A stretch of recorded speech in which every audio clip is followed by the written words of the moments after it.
الحمد للہ رب العالمین والصلاة والسلام علی سید المرسلین و خاتم النبیین سیدنا مولانا محمد وعلی آلہ واصحابہ اجمعین اما بعد فاعوذ باللہ من الشیطان الرجیم بسم اللہ الرحمن الرحیم قد جاءکم من اللہ نور و کتاب مبین صدق اللہ مولانا العظیم۔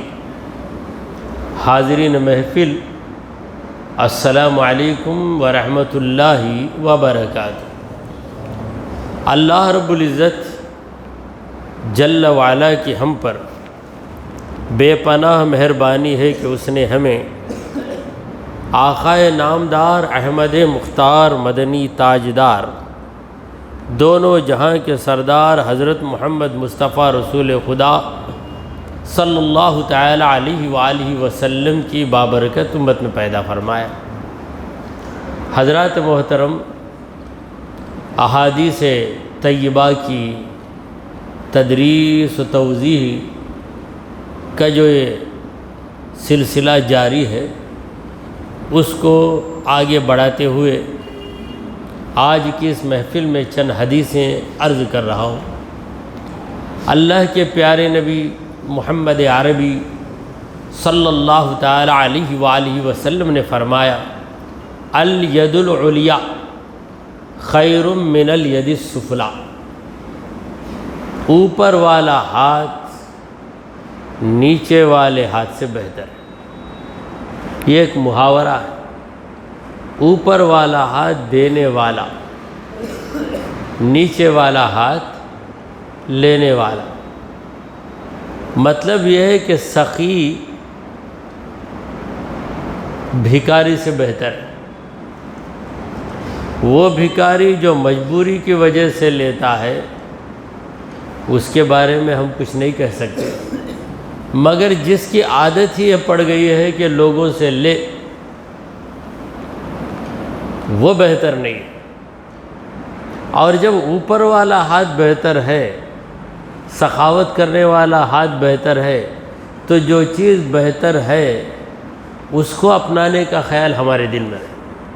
یعنی ہمارے دل میں ہمیشہ یہ آرزو رہے کہ مجھے خرچ کرنے کا موقع مل جائے، مجھے مدد کرنے کا موقع مل جائے۔ اگر موقع نہ ملے تو دل میں حسرت رہے، اگر موقع مل جائے تو دل کو خوشی ہو جائے۔ یہ علامت ہے سخی آدمی کی۔ مجبوراً خرچ کرنے کے بعد 10 بار بولتا پھرے کیا کریں، 4 آدمیوں نے مل کے مجھے ایسا پھنسایا کہ مجبوراً خرچ کرنا پڑا، تو ایسا آدمی سخی نہیں۔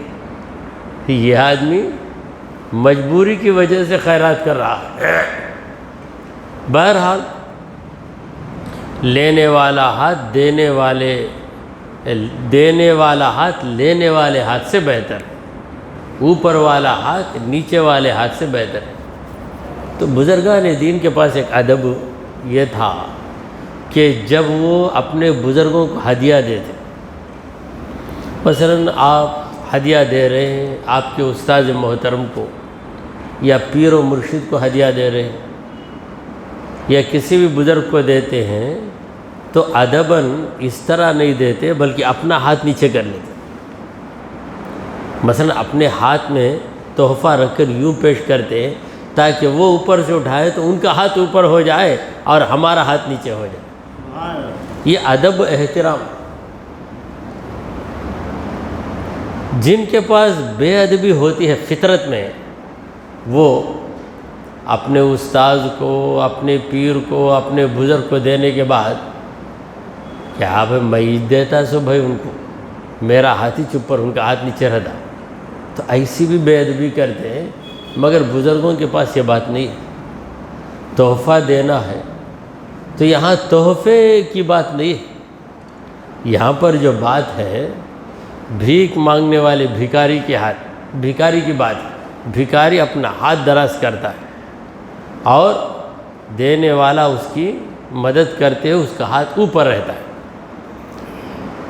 حضور اکرم صلی اللہ علیہ وسلم اسی حدیث کو جاری رکھتے ہوئے فرماتے ہیں وَبْدَأْ بِمَنْ تَعُولُ، شروع کر تو تیرا خرچ اس انسان کے ساتھ جس کا تو ذمہ دار ہے، جو تیرے عیال ہیں، جو تجھ پہ بھروسہ کر رہے ہیں، یعنی تیرے بچے، تیری بیوی، تیرے ماں باپ جو تیری پرورش میں ہے، پہلے ان پہ خرچ کر۔ گھر کے بچوں کو بھوکے رکھ کر، اپنی بیوی کو بھوکی رکھ کر باہر جا کے دوستوں میں تو عیاشی کر رہا ہے تو اچھا آدمی نہیں ہے۔ بیوی نے کہا شوہر سے کہ ناشتے کے لیے کچھ نہیں ہے، 100 روپے دے دو، کچھ میں انتظام کر لیتی ہوں۔ ہرگز نہیں دوں گا، میرے پاس کچھ نہیں، کیسا بھی کرو۔ باہر گیا ہوٹل میں 4 دوستوں کو لے کے 1,500 ہزار خرچ کر رہا۔ تو ایسے لوگ بھی دنیا میں ہیں جن کی ذمہ داری ان پر ہے، ان کا خیال نہیں کرتے، اور جن کو کھلانا ان کے ذمے ہی میں نہیں ہے، بس اپنی ناموری کے لیے ان کو لے جا کر بھاری بھاری ہوٹلوں میں بڑی بڑی رقم ان پہ خرچ کر دے۔ تو رسول کریم صلی اللہ علیہ وسلم نے فرمایا کہ وَبْدَأْ بِمَنْ تَعُولُ، جن کا تو ذمہ دار ہے ان پہ پہلا خرچ کر، ان سے آغاز کر خرچ کا۔ وہ کون ہے؟ جو تیرے خرچ کے سب سے بڑے حقدار ہیں، امک و اباک، تیری ماں، تیرا باپ، و اختک و اخاک، تیری بہن اور تیرا بھائی۔ تیری ماں پہلی حقدار۔ آج اکثر گھروں میں دیکھا جا رہا ہے کہ بیوی کے بہکاوے میں ماں سے بیٹا ناراض ہو جاتا ہے، اور بیوی بھی اس طرح بہکاتی ہے اور بیٹا باتوں میں آ جاتا، اور ماں کے پاس عقل کی کمی رہتی ہے جس کی وجہ سے وہ نامناسب باتیں کر دیتی ہے، تو بیٹے کا دل پہلے ہی سے بیوی کے بہکانے سے کچھ بگڑا ہوا رہتا ہے۔ ماں کی بگڑی ہوئی زبان اس کے دل کو اور خراب کر دیتی ہے۔ تو یہ بڑی آزمائش کا موقع ہے، بڑی آزمائش کا موقع ہے۔ اس زمانے میں اتنی بے حیائی ہے کہ بیوی اپنے شوہر سے کہتی ہے کہ اگر ماں ہی کو دیکھنا تھا تو مجھے کیوں شادی کر کے لائے۔ وہ ظالم عورت یہ نہیں سمجھتی کہ میں بیوی ہوں، میرا ایک دائرہ ہے، اسی میں مجھے رہنا ہے، اور ماں اس کا حق ہے، یہ اس کا بیٹا ہے۔ ماں بیٹے کو جو بھی کہہ لے، اور بیٹا ہے ماں کو برداشت کر لے۔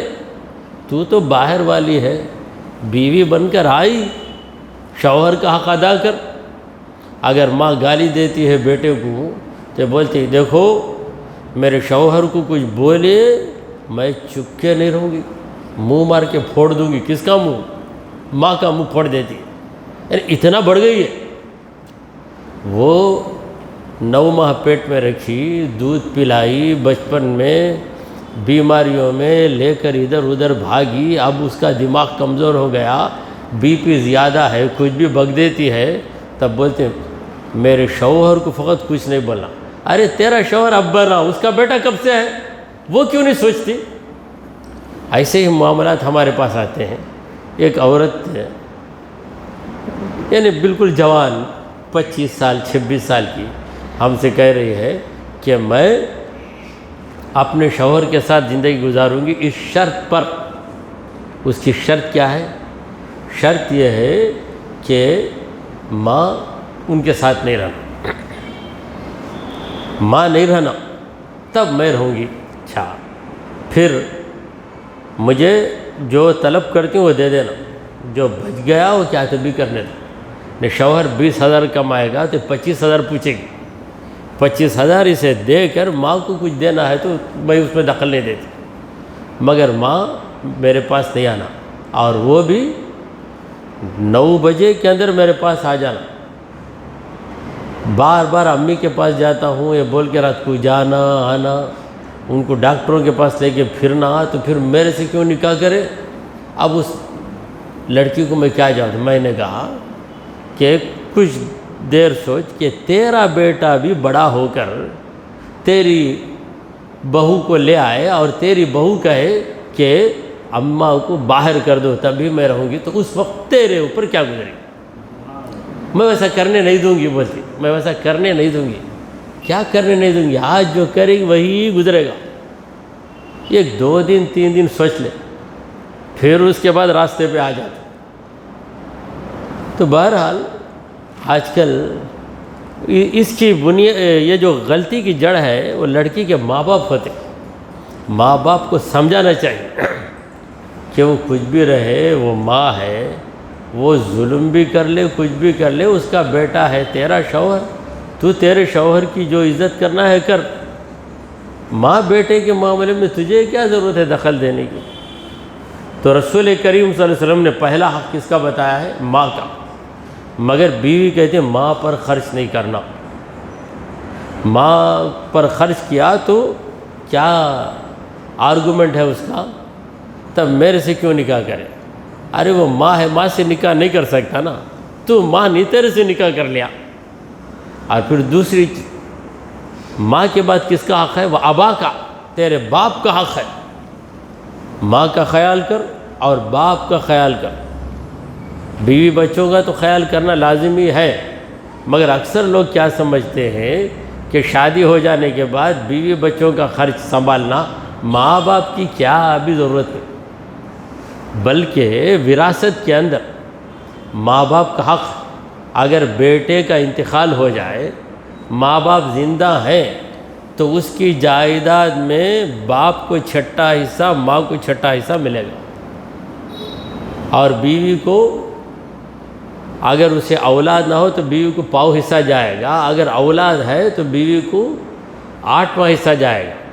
8واں حصہ بیوی کو، چھٹا حصہ ماں کو، چھٹا حصہ باپ کو، اور باقی جو بچ جائے گا اس کے بیٹوں میں بیٹیوں میں تقسیم ہوگا۔ بیٹی بیٹے میں تقسیم ہونا، بیوی کو مل جانا، یہ بوڑھے ماں باپ کو کیوں جانا؟ بلکہ کسی کو علم ہی نہیں ہے۔ لِكُلِّ وَاحِدٍ مِّنْهُمَا السُّدُسُ، قرآن کہتا ہے لِكُلِّ وَاحِدٍ مِّنْهُمَا السُّدُسُ، ماں باپ جو ہے ان دونوں میں سے ہر ایک کو سدس یعنی چھٹا حصہ 1/6 ملنا چاہیے، یہ قرآن کہہ رہا ہے، مگر کئی لوگوں کو اس کا علم ہی نہیں ہے۔ تو ماں باپ کسی بھی صورت میں محروم نہیں ہوتے۔ وارثوں میں چند ایسے ہیں جو محروم ہو جاتے ہیں، جیسے بھائی بہن۔ بیٹا بیٹی اگر ہو تو بھائی بہن کو نہیں ملے گا، بیٹا بیٹی کی وجہ سے بھائی بہن محروم ہو جائیں گے۔ اگر ماں باپ ہیں تو ماں کو 1/3 حصہ، باقی کے 2/3 حصے باپ کو ملیں گے۔ اگر ماں باپ بھی نہیں ہیں، اولاد بھی نہیں ہے، ایسی صورت میں بھائی بہن کو ملے گا۔ یہ سب وراثت کے قوانین ہیں۔ آج دنیا اسلام کے ان قوانین کو دیکھ کر حیران ہے کہ 1400 برس پہلے اتنا ایکوریٹ، اتنا باریک حساب اس شخص نے بتایا ہے جسے لوگ امی کہتے ہیں، جس نے کسی سے جا کر علم ریاضی نہیں پڑھا، حساب نہیں پڑھا، اکاؤنٹ نہیں پڑھا، کسی سے سیکھا ہی نہیں، مگر ایسا بہترین حساب کہ ذہن اور دماغ حیران ہو جاتا ہے۔ تو رسول کریم صلی اللہ علیہ وسلم نے فرمایا کہ تیرا جو خرچ ہے سب سے پہلے تو تیری ماں پہ خرچ کر، تیرے باپ پہ خرچ کر، تیری بہن پر اور تیرے بھائی پر۔ یعنی تیری بہن اگر لاچار ہے، بیوہ ہو گئی ہے، تو تیری بہن پر بھی خرچ کر، کیونکہ تیری بہن تیری قریبی رشتہ دار ہے۔ سب سے زیادہ قریبی رشتہ دار ہمارا کون ہے؟ ماں باپ۔ یہ بہن جو ہے ہمارے ماں باپ کی بیٹی ہے، ہمارے ماں باپ کی بیٹی ہماری بہن ہے۔ اسی طرح ماں باپ کا جو بیٹا ہے وہ ہمارا بھائی ہے۔ اسی لیے نبی کریم صلی اللہ علیہ وسلم نے یوں ترتیب بتائی: ماں، باپ، بہن اور بھائی۔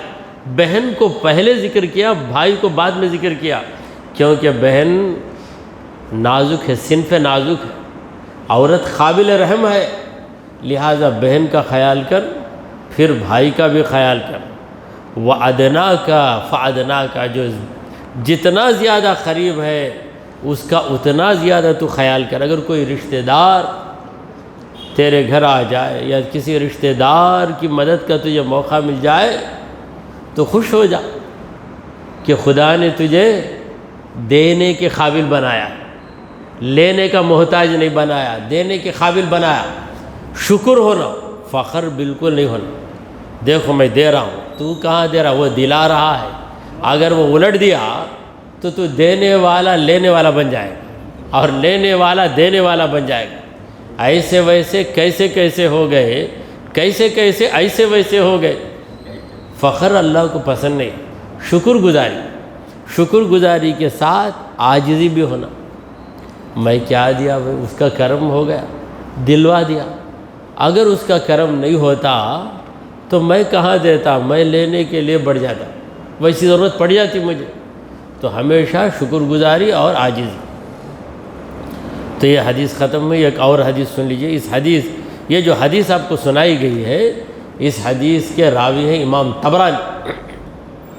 طبرانی، یہ ایک امام کا نام ہے، حدیث کے امام، اور ان کی 3 کتابیں ہیں، المعجم الکبیر، المعجم الاوسط اور المعجم الصغیر۔ معجم ان کی کتاب کا نام ہے۔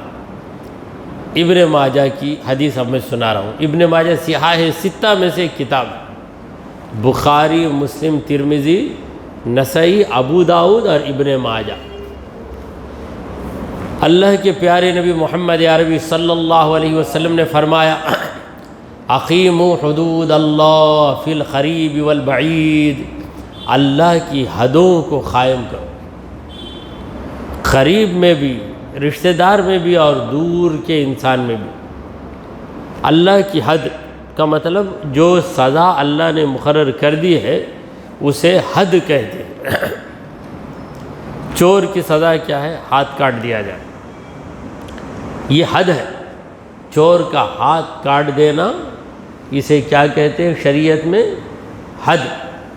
حد کا معنی ہے روکنا، لمٹ۔ تو یہ سزا جب آپ دیں گے گناہ پر تو وہ گناہ بند ہو جائے گا۔ یہ کا ہاتھ کاٹ دو، 10 چور خود بخود سنبھل جائیں گے کہ اس کا ہاتھ کاٹ دیا گیا۔ کل تک تو میں چوری کیا، بچ گیا، اگر اس کی طرح پھنس گیا میرا ہاتھ بھی کاٹ دیا جائے۔ اور ہاتھ کا کٹ جانا یہ ایک سخت سزا ہے، مگر اس سخت سزا کے ذریعے گناہ دنیا سے مٹ جاتا ہے۔ اگر ایسی سخت سزا نہ دی جائے تو یہ گناہ مٹے گا نہیں۔ صرف اس کو بند کیا جائے تو 3 دن بند رہ کر مفت میں کھا کے اس کے بعد نکل کر تگڑا ہو کر اور چوری کرنے جاتا۔ 3 دن میری حفاظت ہوئی، 3 دن اندر رہتا ہوں۔ اس کے کچھ پٹائی ہوتی، وہ پیٹنے والے کے ہاتھ میں درد آیا تھا، اسے کچھ نہیں ہوتا، اس کے بعد پھر باہر نکل جاتا، پھر چوری کرتا۔ اگر ہاتھ کاٹ دیا جائے تو ہاتھ کو دیکھ دیکھ کر روتا رہے گا، دیکھ دیکھ کر روتا رہے گا۔ اور دوسرے چور بھی عبرت حاصل کریں گے، چوری کرنے گھبرائیں گے، اگر پتہ چل جائے تو میرا ہاتھ کٹ جائے۔ تو اسلام میں سزائیں بہت سخت ہیں۔ دیکھیے بیماری اگر بڑی ہے تو اسے ویسی ہی دوا دی جائے۔ معمولی بخار ہے تو 2 mg 5 mg میں کام چل جاتا ہے، اگر زبردست ہے تو 500 mg دینا اس کو۔ جیسا مرض ہے ویسا ہی اس کا علاج ہونا چاہیے۔ گناہ بڑا زبردست ہے، دوسرا محنت کر کے کمایا، یہ آسانی سے جا کے چوری کر لیا، اتنا بڑا گناہ کیا، اب اس کو کیا سزا؟ اسلام نے جو سزا مقرر کی ہے یاد رکھ لیجئے، اس سے بہتر سزا، اس سے زیادہ بڑھ کر مناسب سزا دنیا کا کوئی قانون پیش نہیں کر سکے۔ چور کی سزا، زناکار کی سزا، اگر غیر شادی شدہ زنا کر دے تو اسے 100 کوڑے مارے جائیں، 100 کوڑے لگیں گے تو حالت کیا ہوگی؟ پھر کبھی خیال آئے گا؟ کوڑے کھاتے کھاتے وہ پکا ارادہ کر لیں گے آئندہ میں زنا نہیں کروں گا۔ کیا مصیبت، پڑھ رہے جسم چھلنی ہو رہا ہے۔ اگر 10 کوڑے مارے ڈھیلا ہو کے گر گیا تو اسے چھوڑ دیں گے، چھوڑ کر پھر 1 دن کے بعد پھر وہ یعنی پورے 100 کوڑے ختم ہونے تک اسے ماریں گے۔ لگاتار وہ برداشت نہیں کر سکتا تو اسے ذرا وقفہ دے کے پھر ماریں گے، وقفہ دے کے ماریں گے۔ تو 100 کوڑے کھانے تک وہ 100 آدمیوں کو بولے گا بھائی میں کر دیا غلطی، بیٹے کو بولے گا تو نہیں کرنا با، بھائی کو بولے گا تو نہیں کرنا با۔ کیا حالت ہوئی معلوم میری، کیا حالت ہوئی۔ اگر وہ سزا نہیں دیے تو پھر کیا ہوگا؟ آرام سے اسے جیل میں رکھیں گے، ہاتھ پیر میں ماریں گے تو 2-3 مار کھانے کے بعد پھر آتا بھول جاتا سب۔ اگر غیر شادی شدہ کیا تو یہ سزا کوڑے مارنے کی۔ اگر شادی شدہ کر دیا، شادی ہو گئی، بیوی ہے، اس کے باوجود زنا بھی کیا اور پکڑا بھی گیا، 4 آدمیوں نے گواہی دے دی، تو ایسی صورت میں اسے رجم کیا جائے۔ رجم کا مطلب کیا؟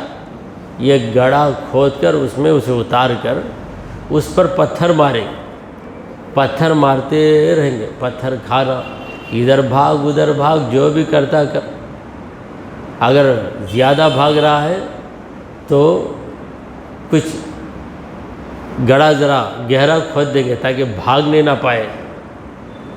کھاتے کھاتے پتھروں کی مار، خون خون ہو جائے، نڈھال ہو کے دم توڑ دے، مرنے تک مارنا۔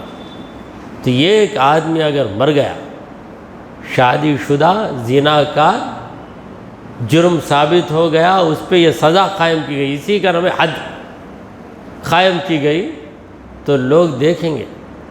اور قرآن کہتے ہیں وَلْيَشْهَدْ عَذَابَهُمَا طَائِفَةٌ مِّنَ الْمُؤْمِنِينَ۔ زناکار مرد اور زناکار عورت کو جو سزا دی جاتی ہے اسے مسلمانوں کی ایک جماعت کھڑ کے دیکھے، تنہائی میں سزا نہ دی جائے لوگوں کے سامنے، تاکہ سب کو عبرت حاصل۔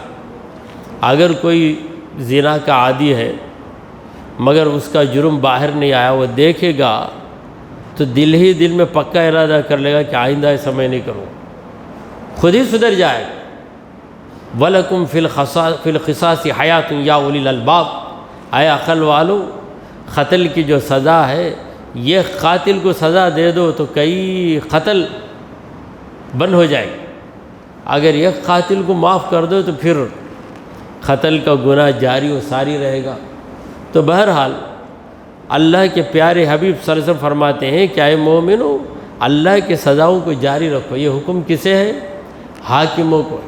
ہر مسلمان تو سزا قائم نہیں کر سکتا، ہر ایک قائم کرنے لگے گا تو پھر سزاؤں کا ایک کھیل بن جائے گا۔ اس کے لیے ایک آدمی مقرر ہے، حاکم، قاضی، وہ جب جرم ثابت ہو تبھی سزا دینا۔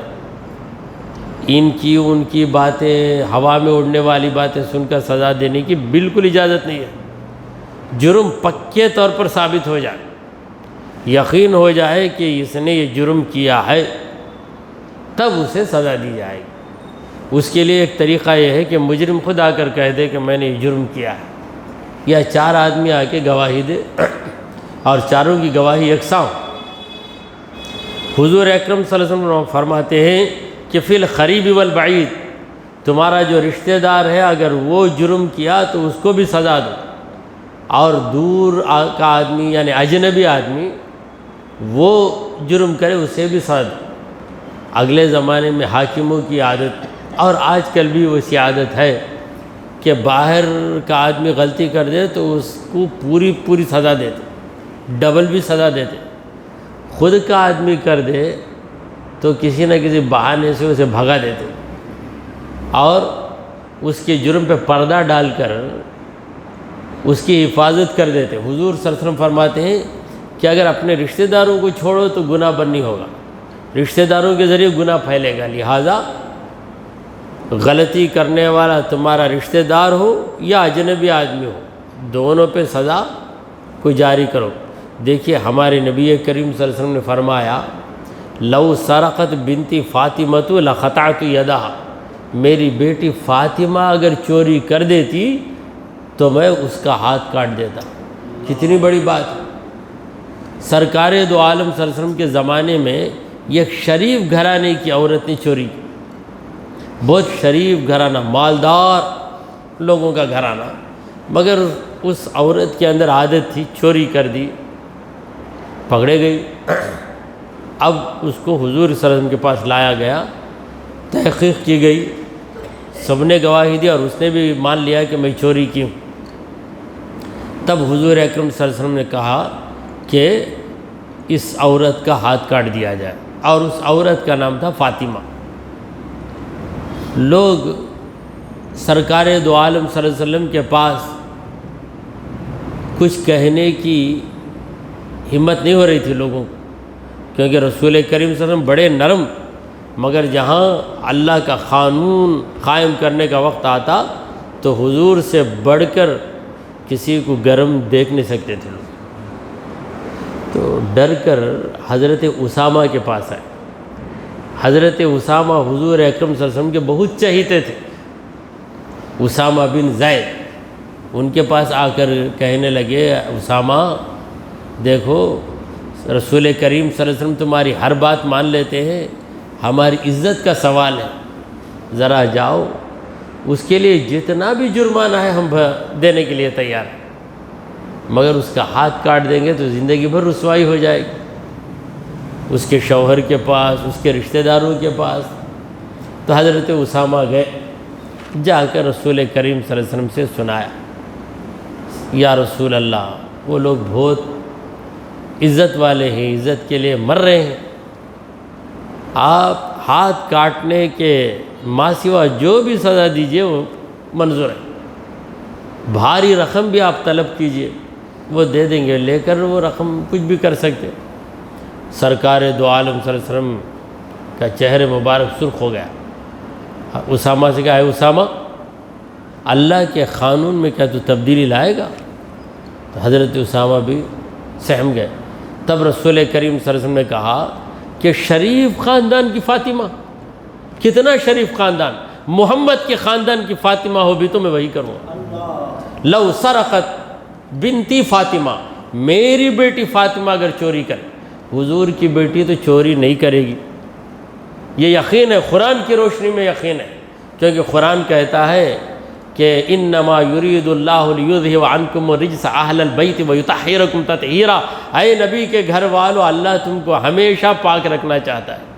خدا جسے پاک رکھنا چاہے وہ چوری کی گندگی میں نہیں آ سکتی، مگر رسول کریم صلی اللہ علیہ وسلم سمجھا رہے، جیسا کہ ہم بتاتے ہیں بچوں کو، دیکھ یہ 100 کو 100 لینے والا اگر یہ آنسر نہیں لکھا تو اسے بھی میں فیل کرا دوں گا۔ تو رسول کریم صلی اللہ علیہ وسلم نے فرمایا کہ ہر ایک مجرم پر سزا کو قائم کرو، وَلَا تَأْخُذُكُمْ فِي اللَّهِ لَوْمَةُ لَائِمٍ، کسی ملامت کرنے والے کی ملامت اللہ کے قانون میں تمہیں نہ پکڑے، یعنی لوگ کچھ بھی کہیں پرواہ مت کرو، خدا کا جو قانون ہے اسے جاری رکھو تو دنیا میں امن رہے گا۔ مگر یہ اس وقت ہے جب حکومت ہماری، اب حکومت ہماری نہیں ہے، مگر خدا کی سزاؤں سے ہمیں راضی رہنا چاہیے۔ اگر ہمارے اختیار میں آ جائے سزا دینا تو جو اسلامی سزا ہے وہ ضرور ہم قائم کریں، صرف غیروں کے لیے نہیں، اپنوں کے لیے بھی اسی سزا کو جاری کریں گے۔ دعا کیجئے کہ پروردگارا، ہم نے جو کچھ کہا اور سنا اسے قبول فرما لے۔ اے اللہ، ہمارے گناہوں کو معاف فرما، ہماری خطاؤں کو درگزر کر دے۔ اے رب العالمین، ہم پر تیری رحمتیں نازل فرما۔ اے اللہ، ہمیں سیدھے راستے پر چلا، تیرے انبیاء اور تیرے اولیاء کے راستے پر چلا۔ اے رب کریم، ہمارا خاتمہ ایمان کی حالت میں فرما۔ وصلی اللہ تعالی علی خیر خلقہ سیدنا و مولانا محمد وعلی آلہ و اصحابہ اجمعین۔